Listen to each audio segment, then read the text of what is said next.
"Get off my land," my arrogant brother sneered. So I legally took it all from him. They say blood is thicker than water, but sometimes it's thicker than motor oil and just as dirty. I was standing on the porch of the house where I grew up. It had been a week since Dad's funeral. I was wearing my work coveralls, hands cracked and stained with grease. I'd just come from the shop in town, trying to make ends meet while my brother, was being my brother. Chad stepped out onto that porch. He was wearing brand new farm boots. You know the kind. The ones that look like they just came out of a box labeled Real Man Approved. Those boots had never seen a day of honest dirt in their life. My brother waved some papers at me like he was conducting an orchestra. He had that used car salesman smile plastered on his face. The kind that makes you check your wallet even when you're family. He told me Dad had left the farm and the house. Said he had vision. Air quotes and everything. I just nodded. Asked him what Dad left me. Chad paused. He was savoring every second of this moment, like fine wine he'd never actually buy. He said Dad left me all the contents of the old workshop. That hurt. I expected something like that, but I didn't expect what came next. He kept talking. Said there was a little problem. Called my inheritance a pile of rusty junk. Said it was honestly ruining his view. He was planning a craft winery. Very Instagram-worthy, he said. Premium experience.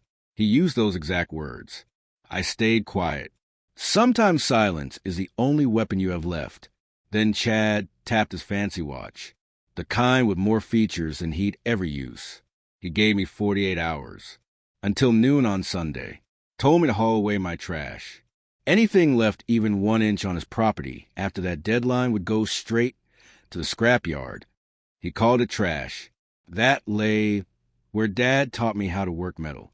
That socket set we bought together when I was 16 at the hardware store on Main Street. That press I used to bend steel for every fence on this farm. He wasn't just kicking me out. He was erasing us. Erasing Dad. Erasing every memory we'd built in that workshop over 30 years. I looked down at his spotless boots, then at my own hands. Calluses on top of calluses. Grease under fingernails that no amount of lava soap could ever fully clean.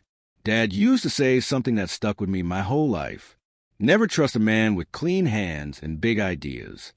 You know what's funny about inheritance? Not funny, haha.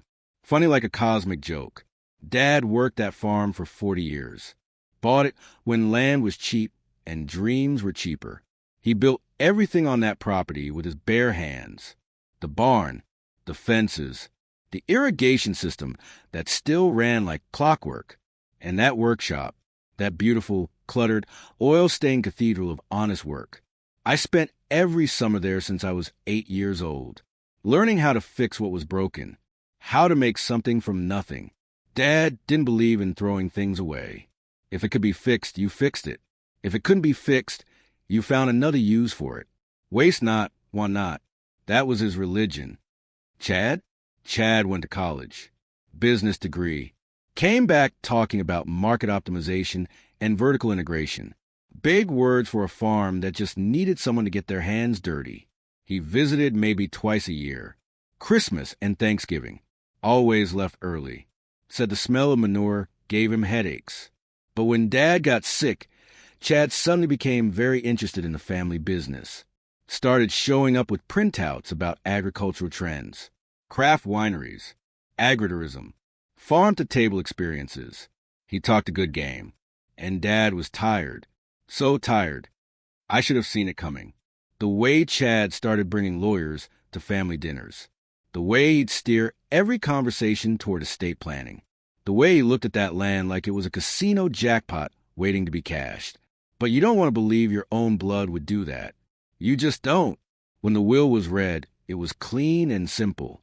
Chad got the land and buildings. I got the contents of the workshop. At first, I thought maybe Dad knew what he was doing. Maybe he knew I'd want those tools more than dirt and timber. Those tools meant something to me. But standing there on that porch with my brother giving me a 48-hour eviction notice, that's when I understood. Dad didn't leave me the tools because they were valuable. He left them because he knew Chad would never want them. It was the only way to make sure I got something. Anything. Marcus Aurelius wrote something in his Meditations that I think about a lot. The impediment to action advances action. What stands in the way becomes the way. I didn't understand that quote until that moment on the porch. Sometimes obstacles aren't walls. They're doors you haven't learned to open yet. Chad was still talking, going on about his vision for the property. The winery would have a tasting room overlooking the valley. He'd host weddings, corporate events, maybe even get featured in one of those lifestyle magazines his wife read. He'd already picked out the Instagram filter he wanted to use for the grand opening announcement. I wanted to laugh. Here was a man who couldn't change his own oil talking about running a farm. But I kept my mouth shut. My old man taught me that too. When someone's digging their own grave, don't take away their shovel. So I looked my brother right in his eyes, those eyes that looked so much like Mom's it made my chest hurt. And I said one word. Understood. Just like that. No arguing. No begging. No dramatic speeches about family or loyalty or Dad's memory. Just understood. Chad seemed almost disappointed. I think he wanted a fight. Something to make himself feel like the victim. Some story he could tell his friends at the country club about his difficult brother who couldn't accept reality. But I gave him nothing. I turned and walked off that porch. My boots made that familiar sound on the wooden steps. The same sound they'd made 10,000 times before. Each step felt heavier than the last. I crossed a gravel driveway where Dad taught me how to drive when I was 14 in his old Ford pickup. Walked past the oak tree where we'd hung a tire swing when I was 6. Everything looked the same, but felt completely different. Like walking through a museum of your own life. All the pieces on display, but none of them yours anymore. The workshop sat about 100 yards from the main house, closer to the back fence than to the driveway. Dad built it himself back in the early 90s. Pole barn construction. Corrugated metal sides that rang like bells when it rained. Concrete floor with oil stains that told stories better than any photo album. Some of those stains were older than me. The door still squeaked. Same rusty hinge protest it had made for 30 years. Dad always said he'd oil those hinges. Never did. I think he liked the warning system. Liked knowing when someone was coming before they announced themselves. I stood there with my hand on the door handle. Behind me, I could hear Chad's voice drifting from the house.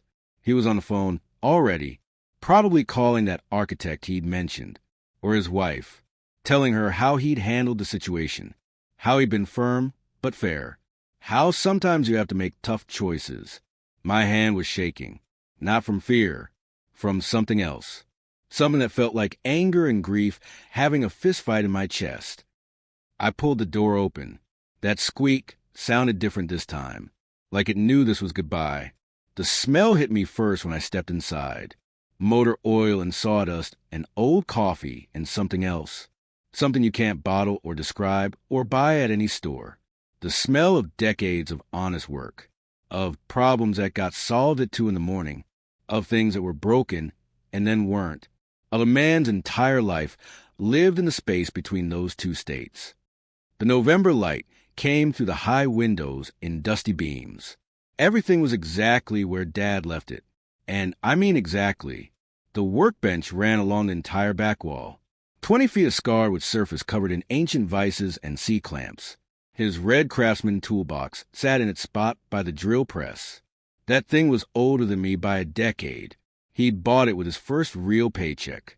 Hand tools hung on pegboards. Each one had its outline drawn in black marker, so you'd know where it belonged.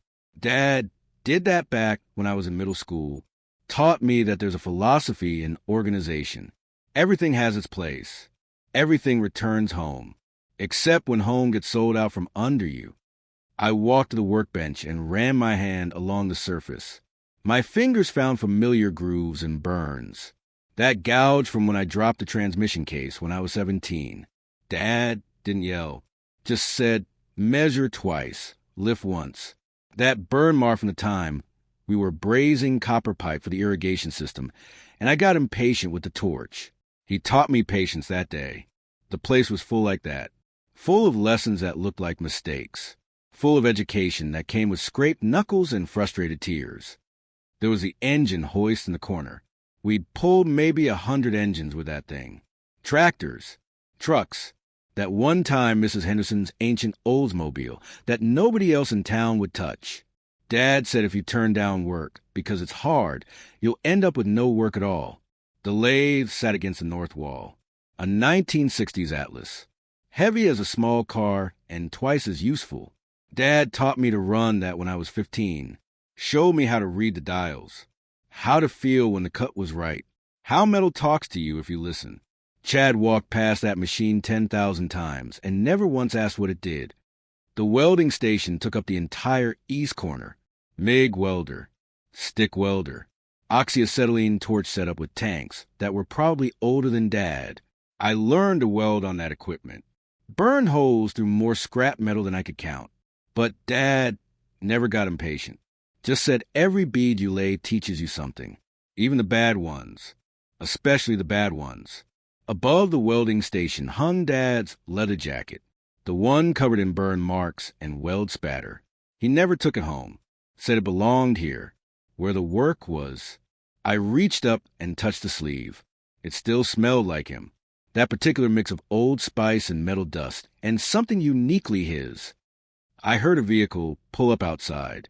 Chad's truck. I watched through the window as he got out. Changed his fancy farm boots for even fancier dress shoes. He was heading somewhere. Probably that country club he'd joined last year. The one where Dad was never invited. Or maybe he was. Maybe he just knew better than to go. Chad looked toward the workshop. Looked right at the windows. I don't know if he could see me standing there. Didn't matter. He got in his truck and drove off. Gravel crunching under 2,000 pounds of chrome and ego. I turned back to the workshop. Really looked at it. Not the way you look at things every day. The way you look at something when you know you're seeing it for the last time. The compressor in the corner. Older than dirt and loud as thunder, but it still held pressure. The parts washer was solvent that probably violated 6 EPA regulations.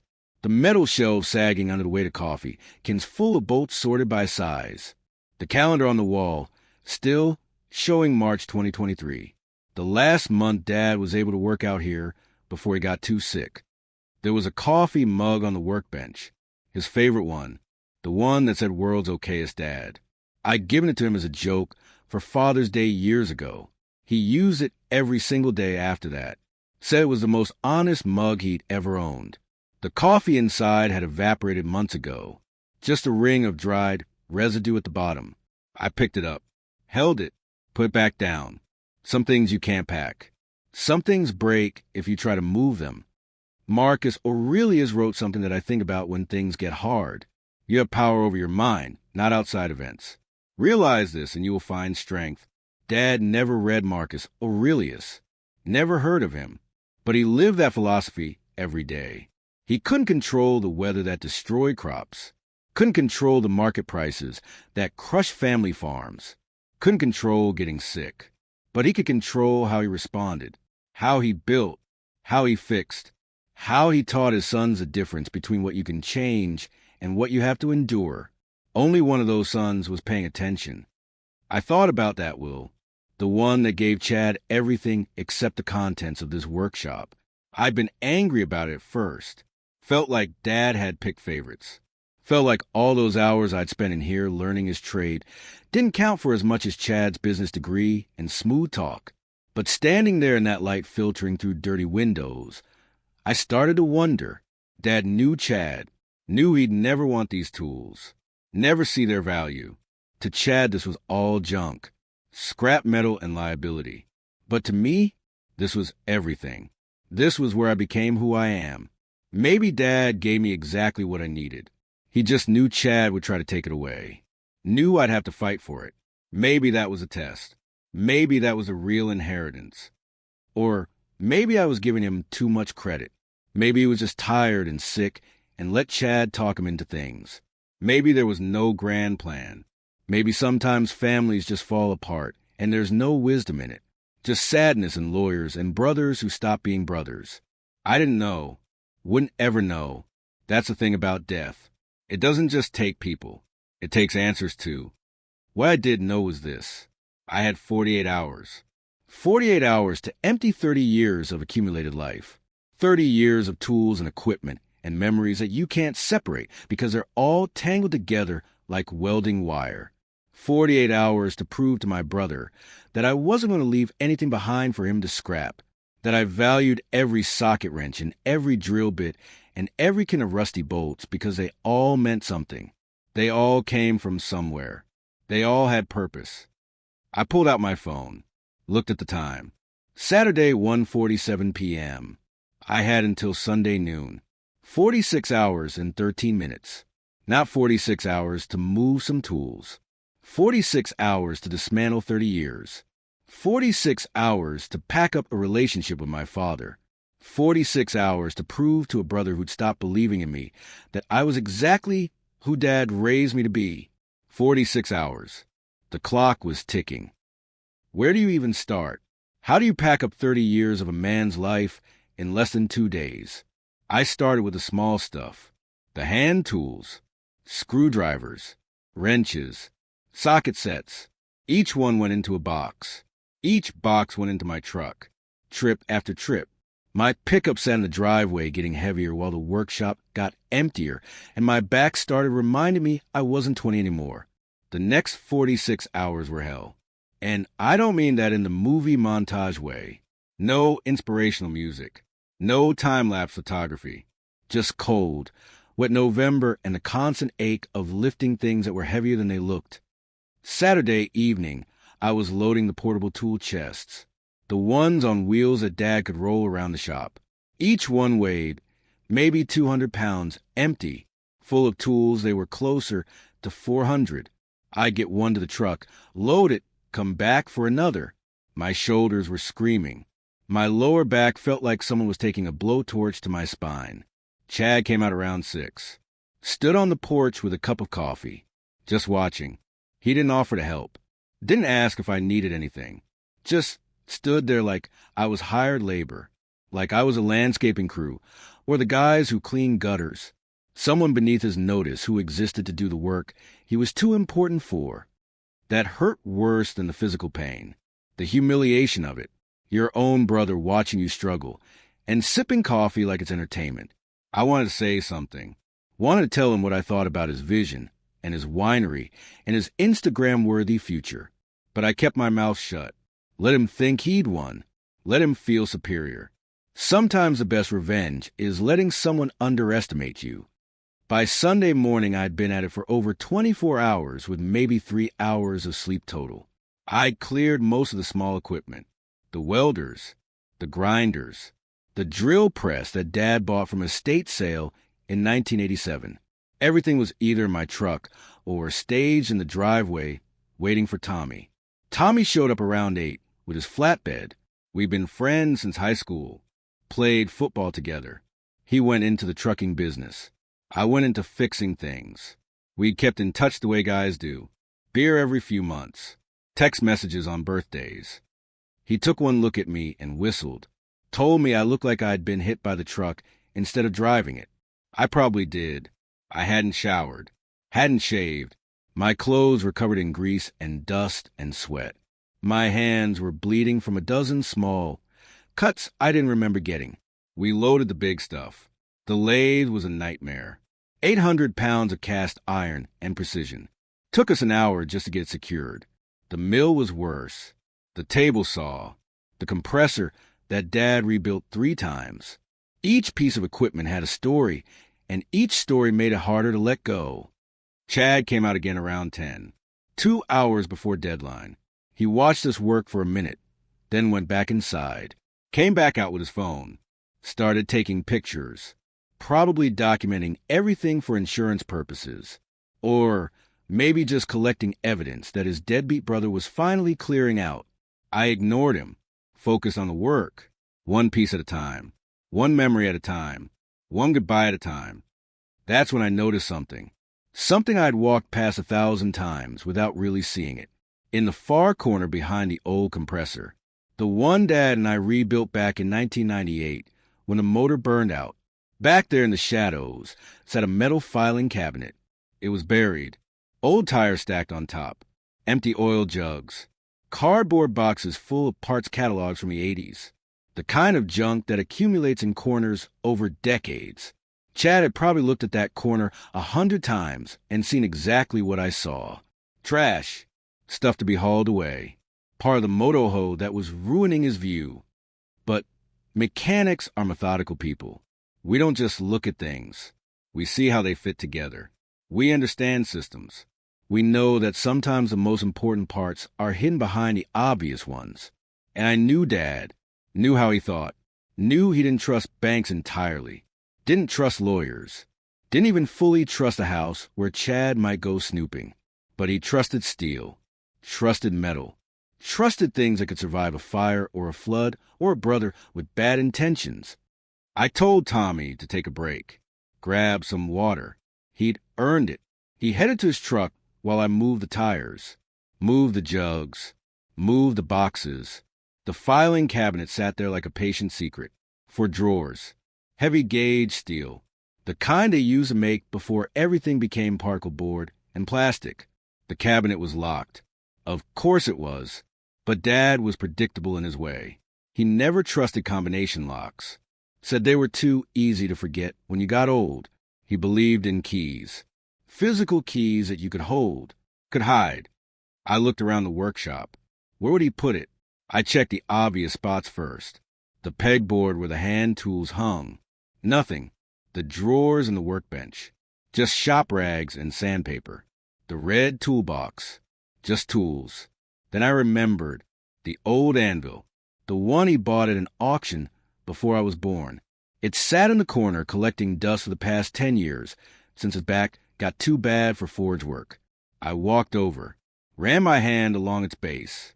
There, tucked underneath where the anvil met the stand, a single key on a bent nail. Oxidized, forgotten, waiting. The key fit the lock like it had been waiting 20 years for this exact moment. The drawer opened with metallic scrape. Inside were files. Lots of files. Old tax returns. Parts receipts. Repair records for equipment that had been sold or scrapped decades ago. But in the back, thin folder. Manila colored. Tab labeled in Dad's handwriting. Farm credit. Operating. My hand was shaking when I pulled it out. Not from exhaustion. From something else. Some instinct I didn't fully understand yet. Inside were loan documents. Old ones. The paper had that age quality. Slightly yellow. Brittle at the edges.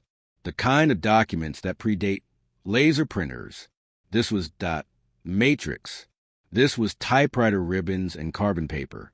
I read through them. Had to read them twice because the legal language was dense and my brain was running on fumes and adrenaline.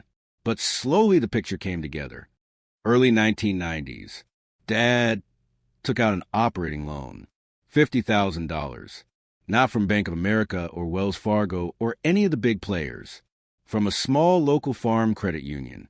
The kind of place that knew every farmer by name. That understood that some years were good and some years were bad, and that relationships mattered more than credit scores. The loan was secured by collateral. A lien. But here's the thing that made my heart start pounding.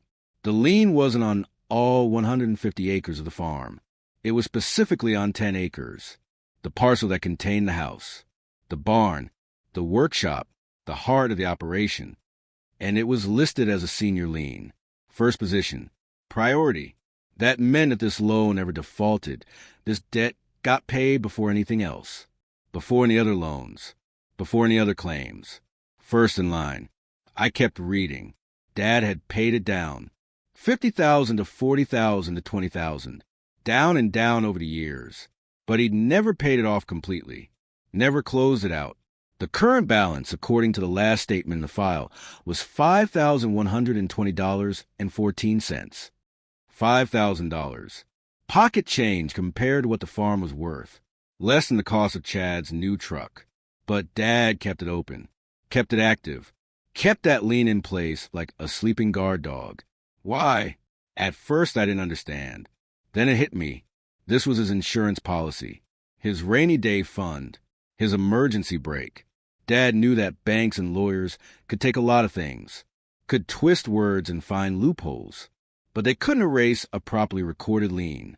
Couldn't make it disappear just because it was old.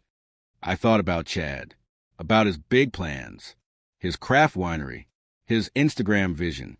Those plans required money, lots of money, money he didn't have, money he'd have to borrow. And to borrow money, you need collateral. You need to put up the farm as security. But if there was already a lien on the property, if someone else had first claim, that complicated things. That made banks nervous. That required paperwork and payoffs and explanations. My phone buzzed. Text from Chad. 1 hour left. Hope you're finishing up. Don't forget, noon sharp. Any exceptions, and I'm calling the scrapyard. I looked at the folder in my hands. Looked at the cabinet with its other drawers still unopened. Looked at Tommy leaning against his truck, drinking a Gatorade and checking his phone. The cold November air felt different suddenly. Sharper, cleaner, like breathing in possibility. I took the folder, closed the drawer, locked the cabinet, put the key back under the anvil exactly where I found it. Some secrets need to stay secrets a little longer. I slipped the folder into my red toolbox under the bottom tray, where I kept my measuring instruments. The good stuff, the things you don't loan out. Tommy, and I finished loading. The last piece was that filing cabinet. He asked me what was in it. I told him old parts catalogs. Stuff Dad never threw away. He laughed, said his grandfather was the same way. Some generation thing. Can't throw anything away because you might need it someday. We got everything secured by 11:30. 30 minutes to spare. Tommy said he'd follow me to the storage unit in town. The one I'd rented Friday afternoon. 10 by 20. Climate controlled. Cost me $150 a month I couldn't really afford. But it didn't matter. I needed a place for all of this. Needed time to figure out what came next. I stood in the empty workshop one last time. The oil stains on the floor looked darker somehow. More visible, like they'd been hiding under all the equipment, and now they were exposed. The pegboard was empty except for those black marker outlines. Ghosts of tools. Memories of where things belonged. I walked out, didn't look back, pulled the door closed. That squeaky hinge sounded different now, more final. I walked to my truck. Tommy was already in his cab waiting. Chad's truck was in the driveway. He was inside the house. Probably watching from a window, probably smiling. I started my engine. Checked the time. 11:54. 6 minutes early. I pulled out onto the county road, watched the farm disappear in my rearview mirror. Tommy's flatbed followed behind me. My entire inheritance in 2 vehicles, tools and equipment, and one thin folder that Chad knew nothing about. He thought I was hauling away trash. Thought he'd won. Thought he'd pushed out the brother who was never quite good enough, never quite smart enough, never quite visionary enough for the new modern farm. What Chad didn't know was that mechanics don't just fix broken things. We understand leverage. We understand pressure points. We understand that sometimes the smallest part in the system is the one that controls everything else. That thin folder sitting in my toolbox, that wasn't trash. That was leverage. That was possibility. That was the thing Chad never saw coming, because he'd never learned the most important lesson Dad tried to teach us. The person who works with their hands sees things that the person who works with their ideas misses. Every single time. I drove into town with my truck, full of tools, and my head full of questions. What did I have exactly? What could I do with it? Where did I even start? I didn't know. Not yet. But I had time now. Time to think. Time to plan. Time to understand what Dad had left me. It was Sunday noon. The deadline had passed. Chad probably thought he was free of me. Free to build his vision. Free to erase the past and construct whatever future he'd convince himself he deserved. Let him think that. Let him plan. Let him dream. I had something better than dreams. I had paperwork. I had documentation. I had a senior lien on his property that he didn't even know existed. And I had 46 hours of anger and humiliation and grief that needed somewhere to go. Somewhere productive. Somewhere that would make Dad proud. The folder sat in my toolbox. Waiting. Patient. Ready. Chad had given me 48 hours to clear out. I'd done it with 6 minutes to spare. He thought that was the end of the story. Thought he could wave goodbye and move on with his life. He was wrong. This wasn't the end of anything. This was just the beginning. They say revenge is a dish best served cold, but I'm a mechanic. I'd say revenge is an engine. You have to rebuild it slow. Can't lose a single bolt. Can't skip a step. Rush it, and the whole thing falls apart. I disappeared for 3 months. Vanished like smoke. Moved into a tiny one-bedroom apartment above a pizza shop in town. The kind of place where you can hear your neighbors arguing through the walls and smell pepperoni at 3 a.m. Rent was $600 a month. Exactly what I could afford if I didn't eat much and worked every hour the shop would give me. Days I turned wrenches at Miller's Auto Repair. Oil changes. Brake jobs. The occasional transmission rebuild. Whatever walked through the door. Nights I sat at my kitchen table studying those papers from Dad's filing cabinet. Reading every word. Understanding every clause. Learning the language of liens and collateral and senior positions. But I also watched. Drove past the farm maybe twice a week. Never stopped. Never slowed down, obvious-like. Just another truck on the county road. But I saw things. Big things. Construction equipment showed up in February. Excavators. A concrete truck. Lumber deliveries that took 3 flatbeds to haul. Chad wasn't messing around. His craft winery was actually happening. The foundation was poured. Framing went up. The place was taking shape exactly like he described it. Instagram-worthy. Premium experience. All of it. That kind of construction costs money. Real money. The kind you don't have lying around unless you're a lot richer than a small farmer with a business degree. I made a trip to the county clerk's office. 2nd floor of the courthouse. Same building where Dad paid property taxes for 40 years. Everything's public record if you know how to ask. If you know what forms to fill out. Most people don't. They think property ownership is private. It's not. It's right there for anyone who cares enough to look. I filled out the form. Paid the $3 copy fee. The clerk handed me the documents 20 minutes later. There was in black and white. Bank of America. Construction and operating loan. $500,000. Junior lien on all 150 acres of the farm. Junior lien. Those 2 words were everything. They meant Bank of America thought they were second in line. But here's the thing. There was no first in line. Not in their records. Not in their title search.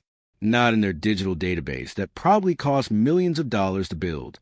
Chad never mentioned the $5,000 debt. Why would he?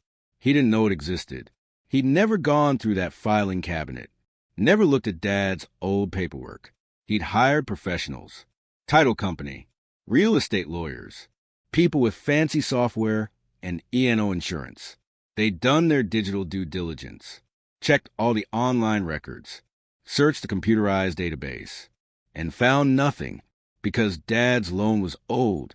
Early 90s old. Before everything went digital. It existed on paper cards and microfiche in the dusty basement of the courthouse. A ghost in the machine. Or more accurately, a ghost outside the machine. To Bank of America's computers, the farm was clean, free and clear except for their new $500,000 note. They were first position. They were secured. They were protected.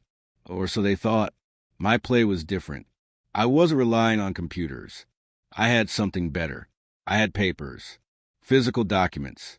The old kind. The kind with original signatures and notary stamps, and filing numbers written in actual ink.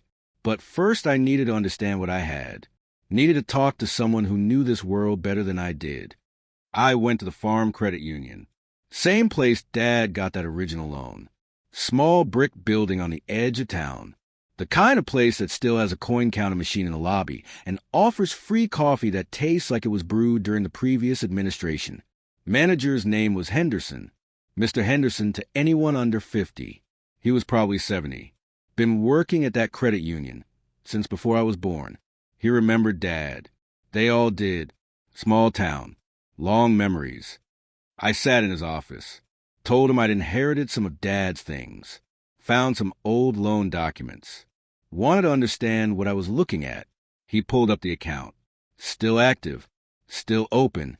Balance of $5,120.14. Henderson explained it all. The property had transferred through inheritance.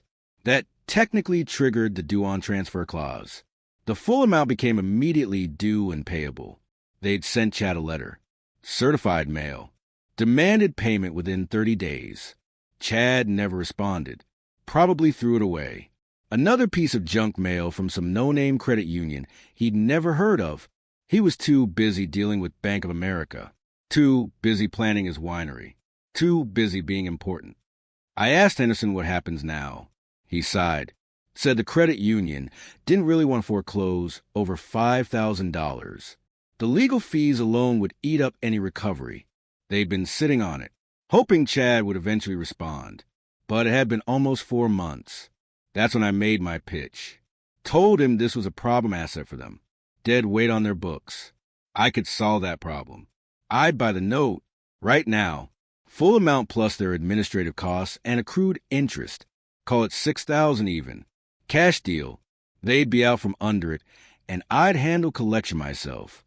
Henderson looked at me like I'd just offered to buy a losing lottery ticket. But then I saw it click. Saw him realize this solved his problem. Got a bad loan off his books. Recovered full value. No legal fees. No foreclosure process. Clean exit. He made a call. Talked to someone higher up the chain. Put me on hold for 20 minutes while they discussed it. Came back with a smile.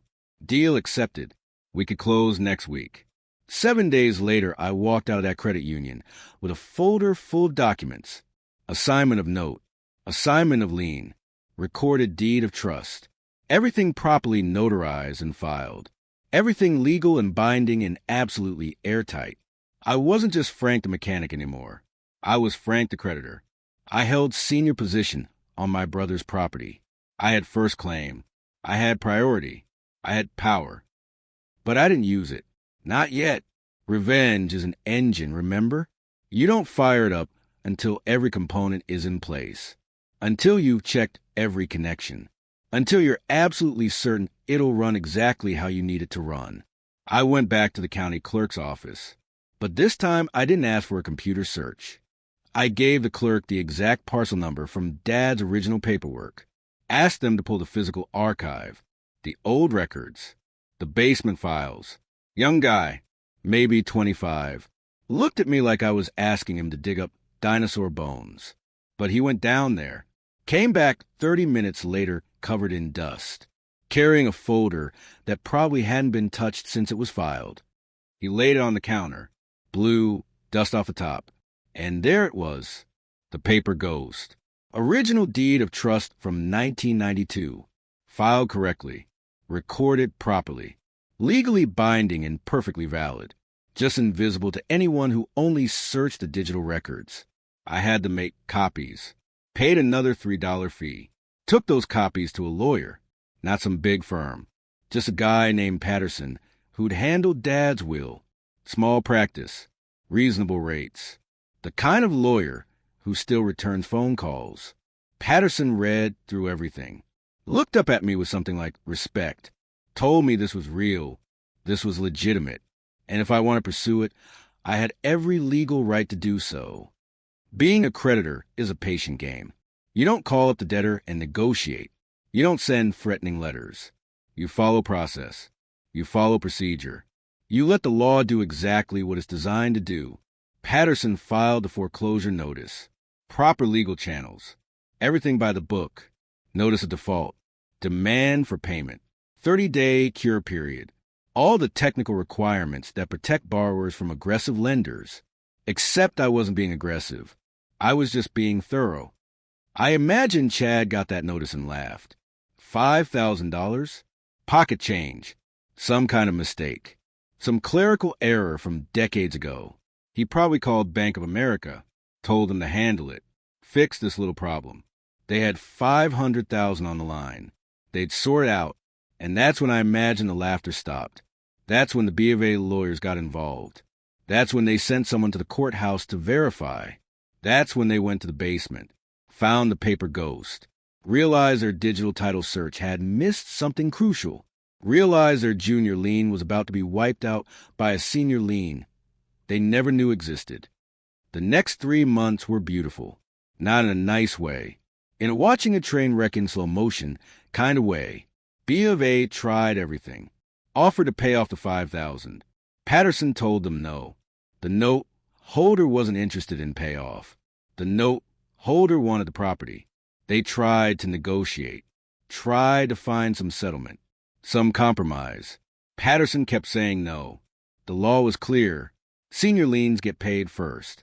If the property goes to foreclosure sale, junior liens get whatever's left. And if there's nothing left, that's their problem. Chad finally called me. First time we'd spoken since he waved goodbye from the porch. His voice sounded different. Smaller.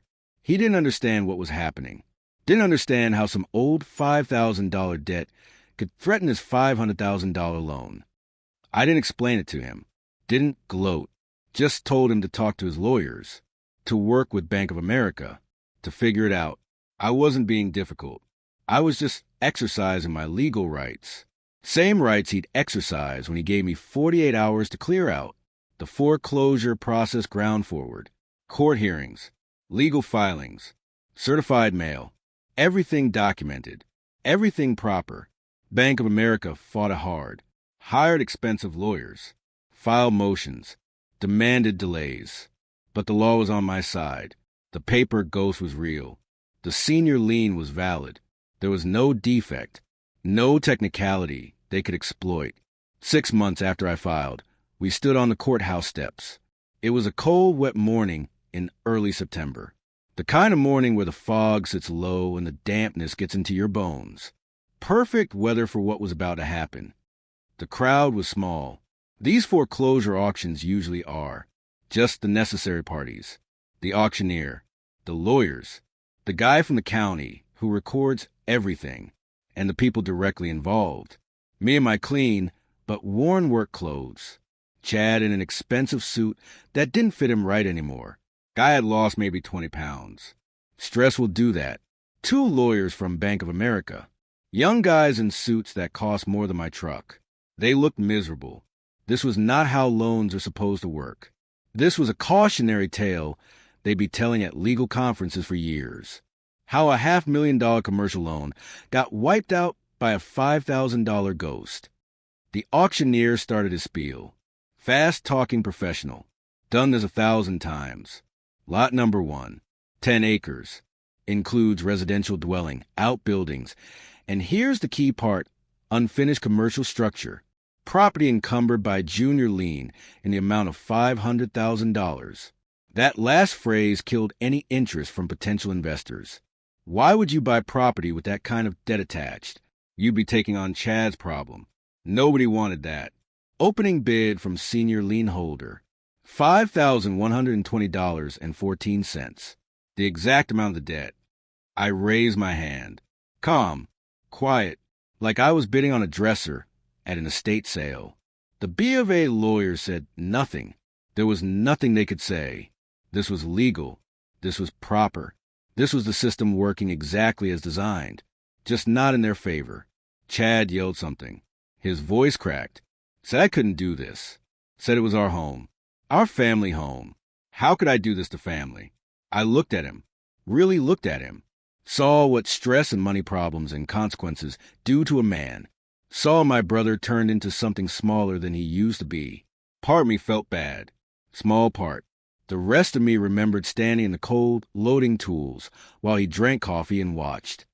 I told him quietly that it was his home. Past tense. His choice. His consequences. His vision that led here. The auctioneer asked for other bids.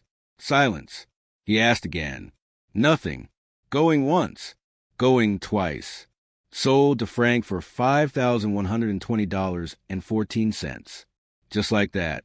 My trash had just bought the house, the workshop, the barn, and the unfinished craft winery that Chad had poured his borrowed money into. All of it for less than the cost of a used car. Legally, here's what happened. That senior lien got satisfied. The property transferred to me. But the junior lien? Bank of America's $500,000? It was attached to the property, not to me. And since the foreclosure was on the senior debt, the junior debt got wiped. Erased. Gone. That's how lien priority works. B of A still held the note. Chad still owed them $500,000. But their collateral just evaporated. They had an unsecured debt, a promise to pay with nothing backing it up. And Chad? Chad had no way to pay. No income. No assets. Nothing. They declared him in default. Took the remaining 140 acres. The bare land that was suddenly worth a lot less without the house and buildings and infrastructure. Took it and sold it to pay down his debt. Didn't cover half of what he owed. Chad filed for bankruptcy within a month. I heard he moved to his wife's parents' place 2 states over. Heard he got a job at a car dealership. Sales. Probably still telling people about vision and premium experiences. Probably still wearing those clean boots that never saw honest work. I don't know for sure. We don't talk. Family gatherings are pretty quiet these days. A week after the auction, I stood on my porch. My porch. The same board where Chad had given me 48 hours to pack my trash. I was drinking coffee. Same spot where he used to stand and watch me work like I was the help. I could see the bare land in the distance. Bank appraisers walking around trying to figure out what it was worth. Looking at what remained of my brother's vision. Foundation and framing for a winery that would never open. Instagram photos that would never be taken. Premium experience that would never exist.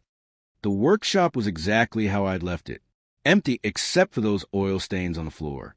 I'd already started moving tools back in. Setting up the pegboards. Hanging things in their outlined spots. Everything returning home. Everything finding its place. Dad used to say something that I never fully understood until all this happened. He'd be working on some broken piece of equipment. Some problem that seemed impossible. And he'd look at me and say, "Son, it doesn't matter what you have. It matters what you know how to use." Chad had everything. The farm, the house, the inheritance, the bank's money, the lawyers, the professionals, the vision. He had it all, but he didn't know how to use it. Didn't understand what he had. Didn't see the threats hidden in the foundation. I had trash, old tools, worn equipment, a filing cabinet full of dusty papers. Stuff Chad looked at and saw zero value. But I knew how to use it. Knew how to see what others missed. Knew that sometimes the smallest piece in the system is the one that controls everything else. Marcus Aurelius wrote that the obstacle becomes the way. That what stands in your path can become the path itself. That's pretty philosophy. Here's a mechanic's version. The thing that seems broken might be the thing that saves you. The trash you're ready to throw away might be the treasure you need. You just have to know how to look. Have to understand how systems work. Have to see the connections nobody else notices. Chad told me to haul away my trash. Gave me 48 hours. Watched me struggle and smiled while he drank his coffee. Thought he'd won. Thought he'd finally pushed out the brother, who was never quite good enough for his vision.